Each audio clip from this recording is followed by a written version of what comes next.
itsura nyo pa lang talagang mukhang yumaman na kayo sa posisyon. Siyempre, yun naman ang talaga. Kanya kami tumakbo para yumaman Wala namang tumakbo diya para maghirap Ang primary reason natin kung bakit tayo ganito ay magkapera. Trabaho ito Hindi ba ang trabaho? Lahat ng trabaho may sweldo. Yun. Nagkataon lang ang malaki ang sweldo namin. Hindi ba galing din yan sa mga tao rin yan? Oo nga.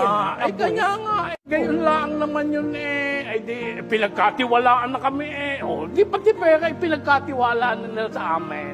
Gayon yan. At saka tax-free pa, no? Oo. Sa palagay nyo, ano ang makakapagpatalo sa inyo sa eleksyong darating?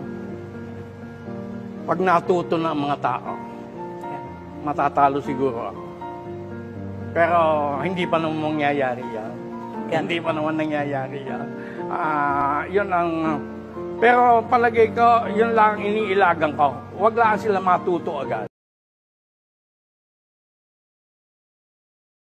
Ano ang pagkakaiba ng isang magnanakaw at ng isang politiko? Ang magnanakaw po, sir, magnakaw muna bago tumakbo. Ang politiko po, tatakbo muna bago magnakaw.